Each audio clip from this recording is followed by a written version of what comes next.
Donc la dernière fois, on avait vu qu'au-delà, bien sûr, du dessin qui est là, donc il y a une composante attributaire, n'est-ce pas?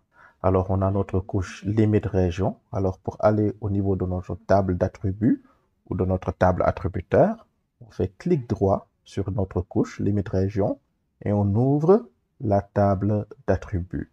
Donc, vous voyez que là, je ne peux rien modifier. Tant que c'est là comme ça, voilà, vous voyez qu'il y a des colonnes, bien sûr, qui correspondent à des attributs ou à des champs. On a nos champs qui sont là et nous avons nos entités, bien sûr, qui correspondent à ces lignes-là. Alors, pour modifier notre dessin ou bien pour modifier, bien sûr, notre base de données, notre table attributaire, on va sur ce crayon pour activer le mode d'édition. Et comme vous le voyez, quand j'active le mode d'édition, j'ai la possibilité, bien sûr, de changer à l'intérieur. Là, vous voyez, c'est LA. Si je veux, je supprime, il n'y a rien, etc., etc. Ou bien j'ajoute LA. Voilà. Donc, aujourd'hui, donc la dernière fois, on avait vu comment créer un champ. Aujourd'hui, on va voir comment, bien sûr, utiliser notre calculatrice de champ. Parce que des fois, on aura besoin de calculer les superficies, de calculer le périmètre, de calculer la longueur, etc. Donc, comment faire ça à travers, bien sûr, cette calculatrice de champ. Donc, on ne va pas couvrir tous les détails de la calculatrice de champ. Voilà, c'est vraiment complexe. Je pourrais vous faire plusieurs vidéos sur la calculatrice de champ. À la fin, vous allez vous ennuyer. C'est très intéressant et très passionnant. Mais je vais vous montrer juste quelques petites choses parce que l'objectif de cette formation, c'est d'aller droit au but encore une fois. Alors, pour utiliser la calculatrice de champ, d'abord, on va créer, bien sûr, un nouveau champ. Alors, comme on l'avait vu la dernière fois, on vient ici pour ajouter un champ, je clique là-dessus. Le nom du champ, ce sera la superficie, parce que je vais utiliser la calculatrice de champ pour calculer, bien sûr, ma superficie. Voilà, la superficie de type. Donc, c'est un nombre décimal parce que je veux des virgules. Donc, la longueur, je veux que ce soit deux chiffres après la virgule plutôt que 10.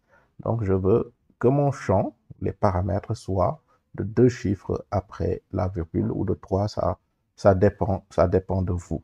Donc là, je clique sur OK. Alors là, je veux calculer ma superficie. Mais avant de calculer la superficie, donc ce qu'il est important de faire, j'aurais pu faire ça avant ou après, ça dépend. Ce qu'il est important de faire, bien sûr, c'est de connaître l'unité. Est-ce que je veux faire ça en mètres carrés? Je veux calculer ça en mètres carrés, en kilomètres carrés, en hectares, etc., etc. Alors pour ce faire, ce qu'on va faire, on peut réduire tout ça. Voilà, je réduis ça. Alors je viens ici, EPSG, ici comme vous le voyez. Donc vous l'aurez certainement. Ensuite, vous allez au niveau des paramètres. Vous cliquez ici, vous avez les propriétés du projet.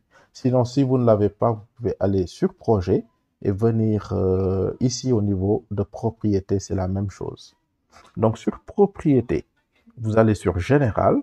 Voilà, vous avez le système de coordonnées de référence. Vous allez sur général. Sur général, vous avez ici les mesures. Les mesures. Voilà. Donc, unité pour les mesures de distance. Est-ce que je veux que ce soit en mètres, en kilomètres, en miles, en millimètres, en degrés, etc. Donc, pour ma part, donc, comme ce sont des distances importantes, je vais paramétrer ça en kilomètres. L'unité pour les mesures de superficie, donc ce qui nous intéresse, nous, on ne veut pas que ce soit en mètres carrés, on veut que ce soit en kilomètres carrés, alors on paramètre en kilomètres carrés. Voilà, donc vous aurez la possibilité de mettre ça en hectares si vous avez des champs. Vous avez la possibilité de mettre ça, de laisser comme ça en mètres carrés si vous avez des parcelles, des terrains, etc. Donc, c'est vraiment très intéressant. Donc, nous, on avait dit qu'on va mettre ça en kilomètres carrés, paramétrer ça directement en kilomètres carrés. Donc, une fois que c'est fait, je clique sur OK directement. Et bien sûr, je reviens sur, bien sûr, ma table attributaire ou ma table d'attributs. Donc, j'avais créé un champ ici que j'avais nommé superficie. Donc, vous pouvez faire la même chose que moi. Donc, une fois que c'est fait, je viens au niveau de ma calculatrice de champ. Vous voyez ici, pour calculer la superficie automatiquement. Alors, ouvrir la calculatrice de champ. Comme vous l'avez vu ici, vous avez la possibilité de créer un nouveau champ, un champ virtuel. Donc, nous, on a déjà créé ce champ. Comme vous le voyez, je vais un peu réduire. Donc, là, nous, par exemple, dans notre cas, on a déjà créé un champ qu'on a appelé superficie. Donc, on n'aura pas besoin encore de créer un nouveau champ. Nous, ce qu'on veut faire, on veut faire la mise à jour de ce champ superficie. Alors, on clique sur mise à jour. Donc, une fois que c'est fait, alors on vient ici sur ce menu déroulant, on clique dessus et vous avez tous les champs, comme vous le voyez ici, qui sont au niveau du menu déroulant. Donc, je clique là-dessus et moi, ce qui m'intéresse, je choisis mon champ. C'est le champ superficie, comme vous voyez ici, superficie, ce champ-là que je veux mettre à jour. Alors, une fois que c'est fait, vous voyez ici au milieu, donc il y a un certain nombre, bien sûr, de menus, de choses. Alors, nous, ce qui va nous intéresser, c'est ici, ce menu géométrie. Donc, je peux cliquer ici et comme vous le voyez, il y a un certain nombre, bien sûr, de choses qui sont là. Voilà. Donc, nous, ce qui va nous intéresser, c'est la surface parce qu'on veut calculer la surface. Et la surface en anglais, c'est area. Donc, il y a deux area. Nous, ce qu'on va utiliser, c'est area avec le signe $. Alors, je clique dessus sur area avec le signe $, et vous allez voir que ici, au niveau d'expression, vous verrez area, bien sûr, avec le signe $. Donc, je fais un double clic. Vous voyez area. Et ici en bas, on nous donne un exemple. Entité, c'est Dakar. Et on nous donne une prévisualisation, bien sûr, qui est là. Donc, si ce n'était pas bon, voilà, il va me montrer que la formule, l'expression n'est pas bonne. Comme par exemple, je mets ici, il me dit l'expression est invalide. Voilà, donc ce qui nous permet de voir si on a bien fait les expressions ou pas. Alors, nous, ce qui va nous intéresser, je supprime tout ça. On va sur le $REA. Voilà, et donc c'est bon. Et là, j'ai une petite description, bien sûr, de cette fonction. Donc, une fois que c'est fait, j'avais tout paramétré.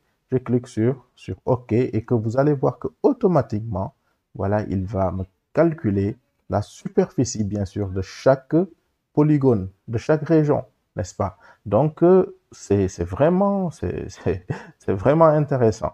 Donc, je vais cliquer là-dessus. Donc, comme vous le voyez, si je veux connaître la superficie de Kédougou, comme vous le voyez, Kédougou en kilomètres carrés, c'est là.